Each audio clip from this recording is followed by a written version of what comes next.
नमस्ते विद्यार्थ्यांनो, तर आज आपण बघणार आहोत प्रकरण 12 व परिमिती व क्षेत्रफळ इत्ता 5वीचं जे प्रकरण आहे मुलांनो. आणि मागील भागामध्ये आपण याचा अभ्यास केलेला होता. अभ्यासामध्ये आपण बघितलं होतं मुलांनो की चौरसाची आणि आयताची परिमिती कशी काढतात आणि क्षेत्रफळ कसं काढतात हे बघितलं होतं. त्याचे आपण वेगवेगळे सूत्र सुद्धा आपण बघितले ते मुलांनो. आणि अभ्यासाच्या नंतर आपण मुलांनो याचा सराव घेतला होता. सरावातले आपण प्रश्न पण सोडवलेले होते आणि त्याच्या नंतर आपण गमतीदार खेळ सुद्धा घेतलेला होता मुलांनो. तर आता आपण परीक्षा बघितली आहे मुलांनो. आता परीक्षेनंतर आपण काय बघूया, प्रश्न आणि उत्तरे बघूया. आता आपण चौथा प्रश्न बघूया मुलांनो. चौरसाची 5 सेमी दिली आहे, म्हणजे 5 सेंटीमीटर बाजू दिलेली आहे, तर परिमिती काढा. तर बघा मुलांनो, आता जसं आपण पाहिलं सारखंच आहे, फक्त इथे किंमत बदललेली आहे. आणि चौरसाची परिमिती म्हणजे व्हेरी गुड. 4 गुणिला बाजू म्हणजे 4 गुणिला आपण 5 करूया. 5 चौक 20 म्हणजे उत्तर किती येईल, 20 सेंटीमीटर येणार आहे. आपण तपासून बघूया मुलांना आपलं उत्तर. चौरसाची परिमिती बरोबर 4 गुणिला बाजू, तर बरोबर 4 गुणिला 5 केलं तर इथे बघा 4 पंचे 20 म्हणजे चौरसाची परिमिती 20 सेंटीमीटर आहे. पाचवा प्रश्न बघूया मुलांनो. पाचवा प्रश्न काय आहे, चौरसाची 8 सेमी दिलेली आहे आणि परिमिती काढा. इथे सुद्धा एका बाजूची लांबी आपल्याला 8 दिलेली आहे. तर सारखं सूत्र आहे मुलांनो. आपण काय आहे, चौरसाची परिमिती बरोबर व्हेरी गुड 4 गुणिला बाजूची लांबी, तर 4 गुणिला आपण 8 करूया म्हणजे 800. Very good, 832. अगदी बघा ओरली आपण याचं उत्तर दिलेलं आहे 832 सेंटीमीटर. आणि बघूया तुम्ही दिलेलं उत्तर आता बरोबर आहे का, आपण तपासून बघूया. चौरसाची परिमिती बरोबर 4 गुणिला बाजू म्हणजे बाजूची लांबी एक बाजू जी दिलेली आहे 4 गुणिला 8 केलं 832 सेमी, म्हणजे चौरसाची परिमिती 32 सेंटीमीटर आहे. आणि हे सुद्धा उत्तर अगदी बरोबर आहे मुलांनो. बघा छोटे छोटे प्रश्न आहेत, सगळे सूत्रांवर आधारित आहेत. आता बघा आपला प्रश्न, आयताची लांबी दिलेली आहे 5 सेंटीमीटर आणि रुंदी दिलेली आहे 3 सेंटीमीटर. तर बघा इथे लांबी दिलेली आहे आणि आपल्याला काय काढायचं आहे, रुंदी काढायची आहे. सॉरी, लांबी दिलेली आहे, रुंदी दिलेली आहे आणि परिमिती काढायची आहे. तर बघा इथलंही सूत्र माहिती आहे आपल्याला. आयताची परिमितीचं सूत्र काय आहे, 2 गुणिला लांबी अधिक 2 गुणिला रुंदी. तर बघा 2 गुणिला लांबी किती आहे, 5 आहे, अधिक 2 गुणिला रुंदी किती आहे, 3 आहे. 5 दुणे 10 होईल मुलांना, अधिक 3 दुणे 6 म्हणजे इथे 16 सेमी. बघा अगदी तुम्ही छान सांगितलेलं आहे, पटकन उत्तर सांगितलेलं आहे 16 सेमी. आता बघूया तुम्ही दिलेलं उत्तर बरोबर आहे का. बघा 16 सेमी अगदी बरोबर उत्तर दिलेलं आहे मुलांनो. आयताची परिमिती बरोबर 2 गुणिला लांबी अधिक 2 गुणिला रुंदी. मग 2 इथे लांबी 5 असल्यामुळे इथे 5 येईल, रुंदी 3 असल्यामुळे रुंदीच्या जागी आपण 3 लिहिलेलं आहे. फक्त व्हॅल्यू तुम्ही जी आहे, किंमत आहे ती व्यवस्थित टाकायची मुलांनो. 5 दुणे 10, 3 दुणे 6, 10 अधिक 6 16 झालं, म्हणजे ह्या आयताची परिमिती मुलांनो 16 सेंटीमीटर आलेली आहे. आता आपण 7वा प्रश्न बघूया मुलांनो. आयताची लांबी इथे आपल्याला दिलेली आहे मुलांनो 7.5 सेंटीमीटर आणि रुंदी पण दिलेली आहे. तर आपल्याला परिमिती काढायची आहे. बघा सारखाच प्रॉब्लेम आहे, फक्त इथे पॉइंट वाला आहे, दशांश चिन्ह वाला आहे. तर बघा आयताची काय आहे, आपल्याला परिमिती काढायची आहे. त्याचं सूत्र काय आहे,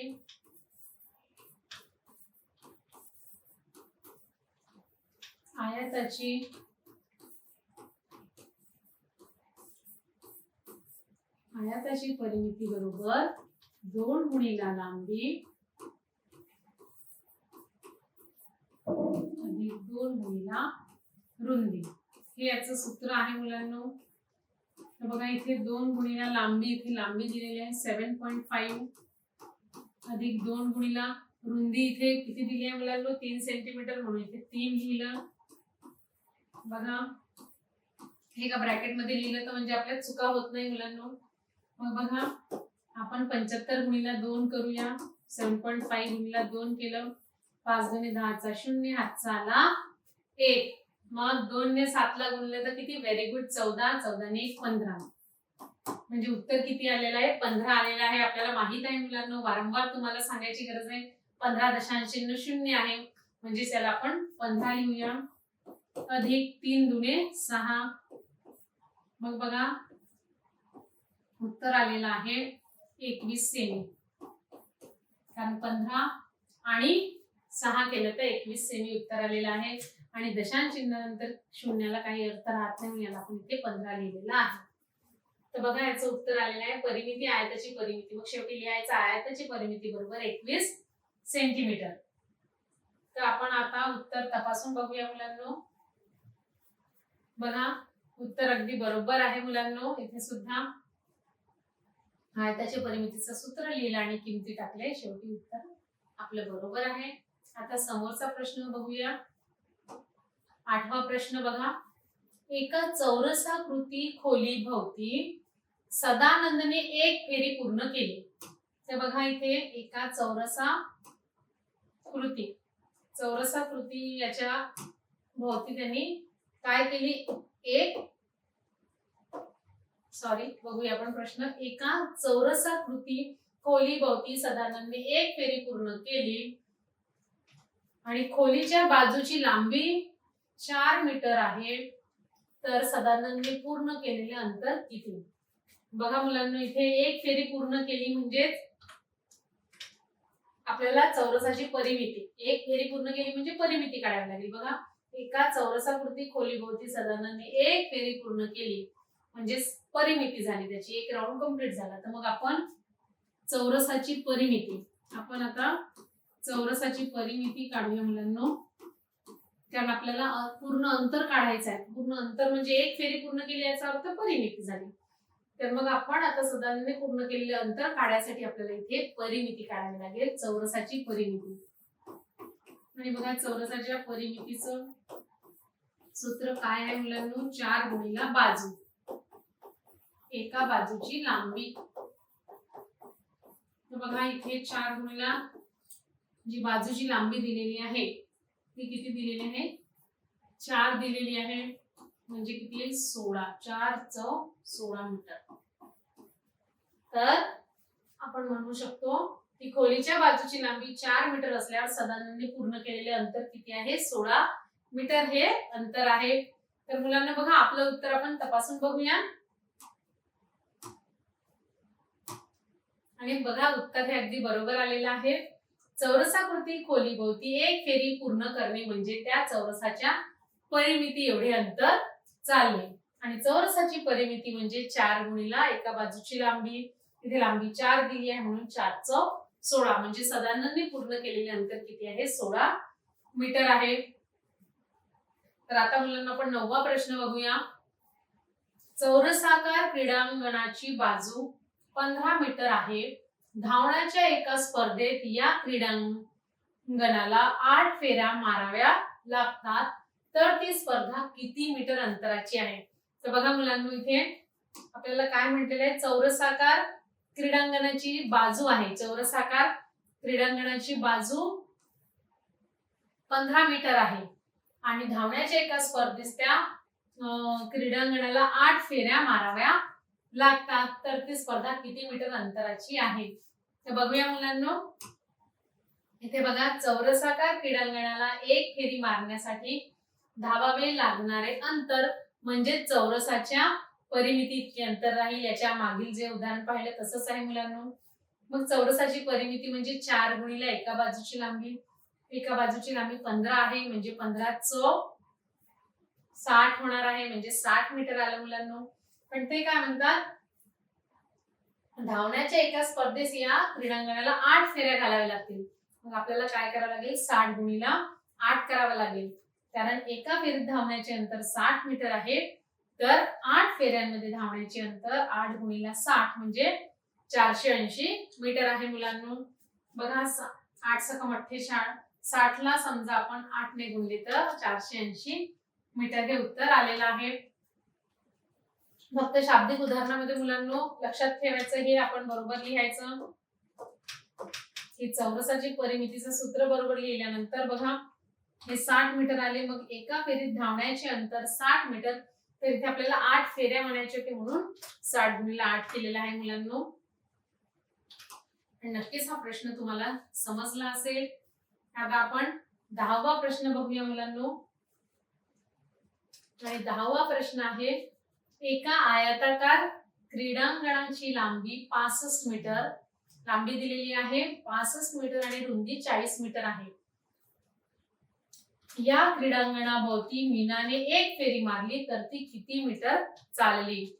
म्हणजेच इथे काय करावं लागेल मुलांनो, त्या आयताकार क्रीडांगणाची लांबी आणि रुंदी दिलेली आहे आणि क्रीडांगणाभोवती मीनाने एक फेरी मारली म्हणजेच एक परिमिती एवढं आपल्याला अंतर काढावं लागेल, कारण एक फेरी मारली म्हणून. तर बघा आपण इथे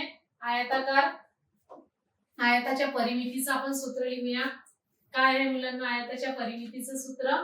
लांबी 2 गुणिले लांबी अधिक 2 गुणिले रुंदी.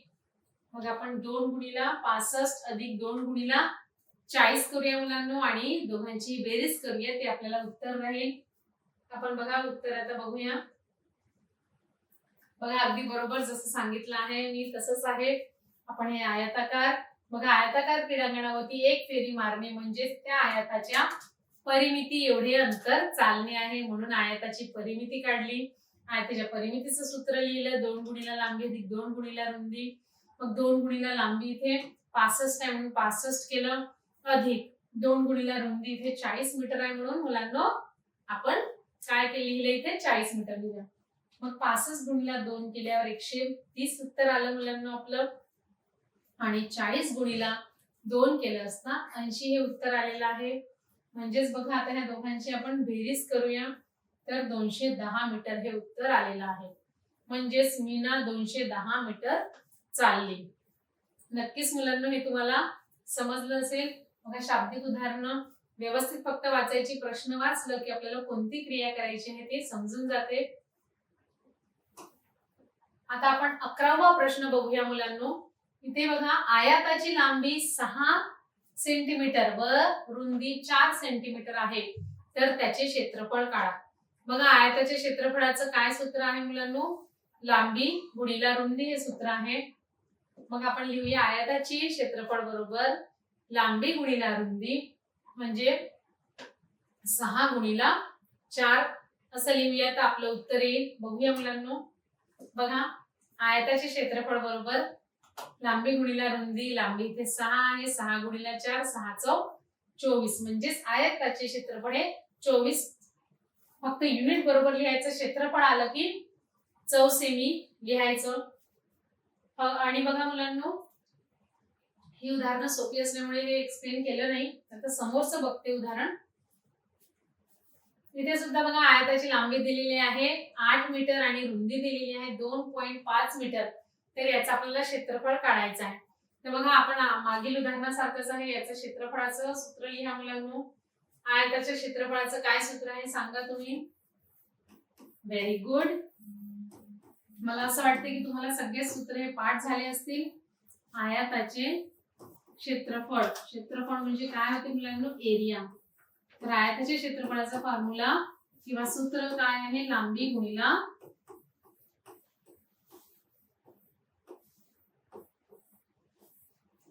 गुणिले रुंदी आहे मुलांनो. तर इथे लांबी किती दिलेली आहे मुलांनो? 8 मीटर म्हणून इथे 8 लिहूया गुणिले रुंदी इथे 2.5 आहे. तर बघा याचं आपण 2.5 ला 8 ने गुणूया तर किती येईल मुलांनो? 25 8 बघा 8 45 100 येते. बघा 8 45 चा 0 लिहूया. 8 4 4 2 8 बघा 25 8 करायचा आहे. 8 45 चा इथे 0 लिहिलेला आहे. 4 इथे वरती दिलेला आहे. 8 2 16 आणि 16 मध्ये 4 टाकले तर किती येईल मुलांनो? 20. आणि दशांश चिन्ह एक संख्येनंतर आहे तर इथे सुद्धा दशांश चिन्ह एक संख्येनंतर देऊया मुलांनो. म्हणजेच बघा 20 उत्तर आलेलं आहे. 20 24. बघा उत्तर आयताचे क्षेत्रफळ किती आलंय? 20 24. आपण बघा मुलांनो हे सुद्धा तपासून बघूया.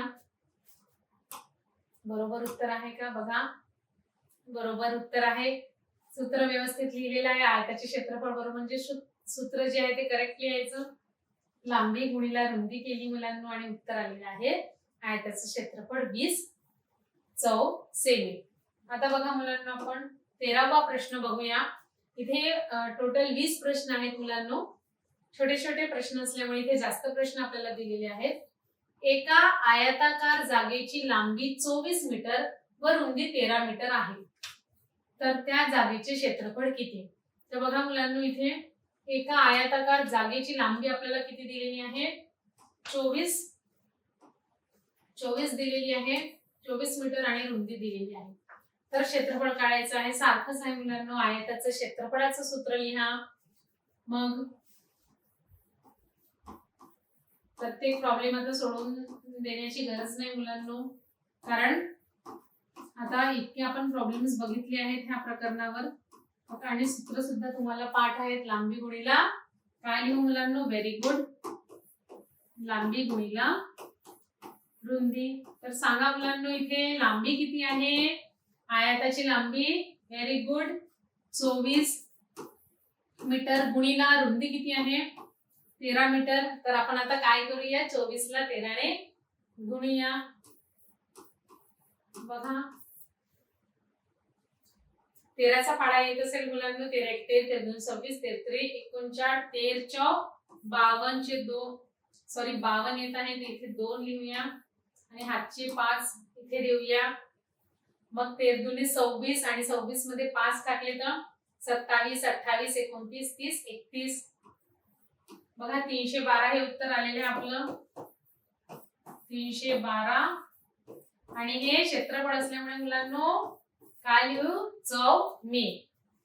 तर बघूया आपलं आयताचं क्षेत्रफळ 312 आलेलं आहे आणि हे आपण आता तपासून बघूया मुलांनो. बघा इथे सुद्धा जागेचे क्षेत्रफळ बरोबर आयताचं क्षेत्रफळ, कारण इथे जागा कशी होती? आयताकार जागा होती, म्हणून आपण इथे आयताचं क्षेत्रफळ घेतलेलं आहे मुलांनो. आणि लांबी गुणिला रुंदी केलेला आहे. इथे लांबी 24 गुणिला रुंदी 13 केलं आणि उत्तर आलेलं आहे 312 चौमी. म्हणजे जागेचे क्षेत्रफळ आहे 312 चौमी. आता आपण 14वा प्रश्न बघूया मुलांनो. वहीच्या कागदाची लांबी 20 सेंटीमीटर व रुंदी 16 सेंटीमीटर आहे, तर त्या कागदाचा क्षेत्रफळ किती? बघा मुलांनो कागदाचा जो आकार असतो तो कसा असतो मुलांनो? आयताकार असतो.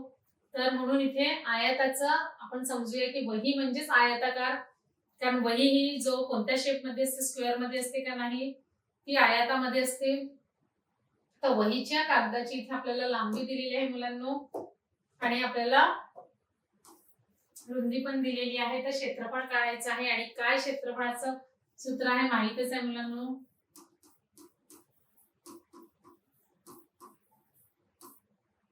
इथे बघा मुलांनो आयताचे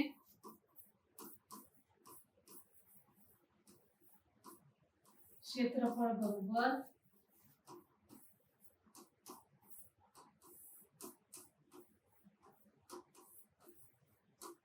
लांबी गुणिला रुंदी. बघा इथे लांबी किती दिली आहे मुलांनो? 20 आणि रुंदी 16 दिलेली आहे. तर 20 गुणिला आपण 16 करूया. तर बघा 20 सख किती होते? 120. इथे शून्य लिहूया. 20 एक 20. 20 मध्ये जे हातचे 12 होते ते मिळवले आहेत, तर किती मुलांनो? 320 उत्तर आलेलं आहे. म्हणजे इथे येईल 320 चौ सेमी किंवा चौमी हे उत्तर आहे. 320 चौमी उत्तर आलेलं आहे. म्हणजे इथे दिलेल्या आयताचं जे क्षेत्रफळ आहे ते किती आलेलं आहे? 320 चौमी. तर आपण आता तपासून बघूया मुलांनो. आणि बघा 314 सेमी हे उत्तर आलेलं आहे. वहीचा कागद आयताकार असतो बघा, त्याच्यामुळे याचे कागदाचे क्षेत्रफळ बरोबरच आयताचे क्षेत्रफळ आणि आयताचे क्षेत्रफळाचं आपण सूत्र लिहिलं आणि उत्तर आपलं आणि यांचं अगदी बरोबर आलेलं आहे मुलांनो. आता आपण 15वा प्रश्न बघूया. चौरसाची बाजू 12 सेंटीमीटर दिली आहे, तर त्याचं क्षेत्रफळ काढायचं आहे मुलांनो. तर बघा, चौरसाच्या क्षेत्रफळाचं सूत्र सांगा काय आहे. Very good. आणि इथे आपल्याला बाजू सुद्धा दिलेली आहे. तर क्षेत्रफळाचं काय सूत्र आहे. Very good. अगदी बरोबर सांगितलं आहे मुलांना तुम्ही. चौरसाचे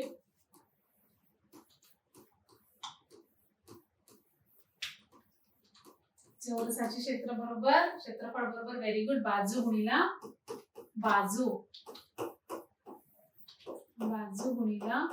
बाजू इथे बाजू किती दिलेली आहे मुलांना. 12. Very good. म्हणजे 12 गुणिला 12 करूया. 12 ला 12 ने गुणले असता काय उत्तर येते बघा. 12 1 12, 12 दुने 24 चे 4, हातचे आले 2, 12 1 12. 12 मध्ये 2 टाकले तर 13 14 म्हणजे 144 आहे उत्तर. म्हणजेच ह्या चौरसाचे क्षेत्रफळ किती आहे. 144 चौ एकक बरोबर लिहायचं मुलांना. चौ सेमी हे याचं उत्तर आहे. फक्त इथे आतापर्यंत आपण आयताचे क्षेत्रफळ बघितले आहे, चौरसाचे क्षेत्रफळ काढलं आहे. आणि चला मुलांना, हे सुद्धा उत्तर तुम्ही सांगितलं आहे आणि यांचं उत्तर बरोबर आहे का आपण तपासून बघूया. आणि बघा, हे सुद्धा उत्तर आपलं बरोबर आहे. बाजू चौरसाचे क्षेत्रफळ बरोबर बाजू गुणिला बाजू बरोबर 12 गुणिला 12 म्हणजेच 144 चौ सेमी आहे. म्हणजेच इथे चौरसाचे क्षेत्रफळ बरोबर 144 चौ सेमी आहे. तर मुलांनो, आता आपण 16वा प्रश्न बघूया. 16वा प्रश्न आहे. चौरसाची बाजू 7.5 मीटर दिली आहे, तर त्याचे क्षेत्रफळ काढायचे आहे. बघा, हा सुद्धा प्रश्न मागच्या प्रश्नासारखाच आहे. तिथे आपल्याला बाजू दिलेली आहे मुलांनो, आणि आपल्याला सूत्रामध्ये माहित आहे की चौरसाचं सूत्र काय आहे. चौरसाचे क्षेत्रफळ बरोबर बाजू गुणिला बाजू. अगदी बरोबर. म्हणजे तिथे बाजू गुणिला बाजू करायचे म्हणजे 7.5 गुणिला आपल्याला 7.5 करावं लागेल. तर इथे बघा, 5 5 25 चे 5, हातचे आले 2. इथे बघा, आपण 5 7 5 मुलांना 35. 35 मध्ये 2 टाकूया तर 37. मग आता आपण 7 ने गुणूया. 7 5 35, हातचे आले 3. 7 7 49. 49 मध्ये 3 टाकूया. 50 51 52 म्हणजे इथे 52. आता यांची आपण काय करूया मुलांनो, बेरीज करूया. 5 अधिक 0 5 येणार आहे मुलांनो. 7 अधिक 5 किती होईल 12. बघा, 7 मध्ये 8 9 10 11 12. 12 चे 2, हातचा आला इथे 1. 3 आणि 2, 3 अधिक 2 5 आणि 5 मध्ये 1 टाकलं तर 6. आणि ह्या 5 जशाच्या तसा, कारण इथे 5 मध्ये मिळवायला काहीच नाहीये. म्हणजे किती आलं उत्तर 5625. पण बघा, इथे गुणाकारामध्ये आपल्याला माहिती आहे दशांश चिन्ह किती संख्येनंतर आहे. 1 संख्येनंतर आहे. म्हणून आपलं पण उत्तर किती येईल बघा, 2 नंतर आपल्याला द्यावं लागेल. म्हणजे याचं उत्तर येणार आहे 56.25 चौ मीटर किंवा चौ सेमी. हे जे उत्तर आपलं येणार आहे. तर बघा मुलांनो, आपण काय केलं आहे, इथे चौरसाच्या क्षेत्रफळाचं सूत्र लिहिलंय. चौरसाचं क्षेत्रफळ बरोबर बाजू गुणिला बाजू. ही जी बाजू दिली आहे 75 गुणिला आपण 75 केलं होतं, आणि मग आपलं उत्तर आलेलं होतं 56. बघा, आपण तपासून बघूया. हे उत्तर तेवढंच आलंय 56.25. म्हणजेच बघा, चौरसाचं क्षेत्रफळ बरोबर बाजू गुणिला बाजू. बाजू इथे 7.5 दिली आहे. 7.5 गुणिला 7.5 केलं तर आलेलं आहे 56.25. म्हणजेच ह्या चौरसाचे क्षेत्रफळ 56.25 चौ सेमी किंवा याला आपण 56.25 चौ मीटर वाचतो. आता मुलांना आपण 17वा प्रश्न बघूया. चौरसाची बाजू 21 सेंटीमीटर दिली आहे. बघा, सारखाच प्रश्न आहे. आपण आताच बघितलं आहे. चौरसाची बाजू दिलेली आहे आणि याचं क्षेत्रफळ काढायचं आहे. व्हेरी गुड मुलांनो. पटकन ओरली सांगा काय उत्तर येऊ शकते. Very good. आता मी सूत्र लिहित नाही. काय आहे सूत्र? Very good. चौरसाचे क्षेत्रफळ बरोबर बाजू गुणिला बाजू. बाजू म्हणजे 21 गुणिला 21 करावं लागेल. Very good. 21 एक 21, हातचा 2, 21 दुने 42. 42 मध्ये 2 टाकले 43, 44 म्हणजे 441 हे उत्तर आलेलं आहे मुलांनो. आपण बघूया उत्तर तपासून. फक्त एक एक काय लिहायचं? 441 म्हणजे 444 चौ सेमी. क्षेत्रफळाचं जे एकक आहे ते बरोबर लिहायचं. बघा 441 हे उत्तर आपलं आलेलं आहे. अगदी बरोबर आहे. इथे बाजू 21, 21 गुणिले 21 केलं असता 441 चौ सेमी हे उत्तर आलेलं आहे. आणि नक्कीच हे तुम्हाला समजले असतील मुलांना. खूप सोपी प्रश्न आहेत हे. आता 18वा प्रश्न बघा. इथे चौरसाची बाजू 9 सेंटीमीटर दिली आहे आणि आपल्याला काय काढायचंय? क्षेत्रफळ काढायचंय मुलांनो. तर चौरसाचे क्षेत्रफळ बरोबर बाजू गुणिला बाजू लिहायचं. Very good. बाजू किती दिलाय? 9. 9 गुणिला 9, 9 9 81. Very good. किती उत्तर येईल मुलांनो? 81 चौ सेमी. बघा आपण तपासून बघूया. आणि तुम्ही दिलेल्या उत्तराने हे अगदी बरोबर उत्तर आहे मुलांनो. 9 9 81 81 चौ सेमी म्हणजे चौरसाचं क्षेत्रफळ इथे किती आलं आहे मुलांनो? 81 चौ सेमी. आता बघा 19वा प्रश्न बघूया. इथे बघा एका चौरसाकार कागदाची बाजू दिलेली आहे. बघा चौरसाकार म्हणजेच चौरसाकार कागदाची बाजू म्हणजे चौरस आकारामध्ये. बाजू आहे 22 सेंटीमीटर. तर त्या कागदाचे क्षेत्रफळ किती राहील मुलांनो? तर इथे बघा तेच सूत्र लिहूया आपण. चौरसाकार कागदाचे क्षेत्रफळ बरोबर, कारण बघा कागदाच इथे त्यांनी सुरुवातीलाच प्रश्नामध्ये काय लिहिलेलं आहे मुलांनो? सुरुवातीलाच प्रश्नामध्ये लिहिलेलं आहे चौरसाकार कागद. म्हणजे कागद कसा आहे त्यांनी आधीच सांगितलं आहे चौरसाकार. म्हणून इथे चौरसाकार कागदाचे क्षेत्रफळ बरोबरच आपल्याला चौरसाचे क्षेत्रफळ घ्यावे लागेल आणि तोच सूत्र लिहायचं. मग इथे बाजू 22 आहे म्हणून 22 गुणिला 22, 22 ला 22 ने गुणले असता 484 उत्तर मिळालेलं आहे मुलांनो. म्हणून आपण म्हटले आहे चौरसाकार कागदाचे क्षेत्रफळ 484 चौ सेमी आहे. बघा एकक लिहायला विसरायचं नाही मुलांनो. आता आपण शेवटचा प्रश्न बघूया मुलांनो.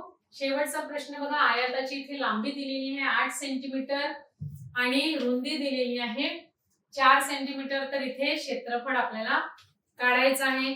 तर कसं काढणार आहे मुलांनो क्षेत्रफळ? लांबी गुणिला रुंदी म्हणजेच 8 गुणिला 4, 8 चौ 32. तर बघा आपण उत्तर बघूया. बघा बरोबर उत्तर आहे मुलांनो. आयताचे क्षेत्रफळ बरोबर लांबी गुणिला रुंदी. लांबी इथे 8 आहे, 8 गुणिला 4 केलं असता 32. म्हणजेच आयताचे क्षेत्रफळ किती आहे मुलांनो? 32 चौ सेमी आहे. आणि इथे आपले प्रश्न संपलेले आहे मुलांनो. इथे जो प्रकरण आहे 12वा परिमिती आणि क्षेत्रफळ याचा आपण प्रश्न उत्तरे आणि परीक्षा अभ्यास सराव हे सगळं संपलेलं आहे मुलांनो. इथे आपण याचा अभ्यास केला होता. सराव, खेळ, परीक्षा आणि आता प्रश्नोत्तर सुद्धा जे 20 प्रश्न होते ते आपण बघितलं आहे. आणि नक्की मुलांनो याचा तुम्हाला परीक्षेमध्ये खूप फायदा होईल.